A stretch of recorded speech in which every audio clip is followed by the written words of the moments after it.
The most valuable lesson I've learned in my career so far is that you have to keep changing. If you're going to be a growth company, then it's a requirement that you evolve and change with the times. And if you're changing slower inside than the world's changing outside, you're in a lot of trouble.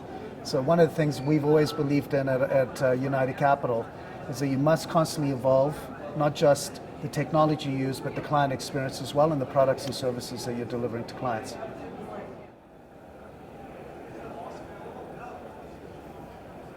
Well, financial life management is different than financial planning. Financial planning is about making sure you never run out of money.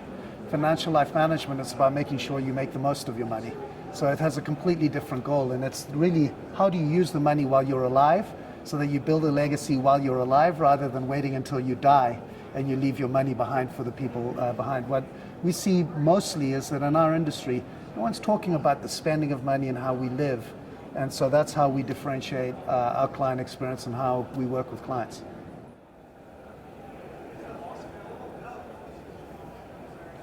Well, there are a couple of elements to delivering a great client experience and customer service. The first one is that you have to be where they are. Our clients today spend about 5 hours a day on their cell phones.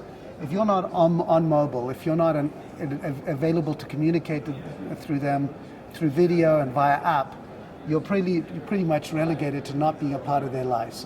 Secondly, you have to be consistent and predictable. What you'll find with a lot of advisory firms is depending on who you see, you'll have a different experience. So one advisor will give a completely different solution than another advisor. So being consistent and predictable. And third, you've got to talk about people's lives in a way that's relevant to them. And too many advisory firms think about the future and what you're going to be like when you're 80 years old rather than what are you going to do today. So those three elements, making sure that you understand your clients better than anyone else, making sure you're digital and present in their lives, making sure you're talking about things that are relevant to them, that's how you become really relevant to the industry.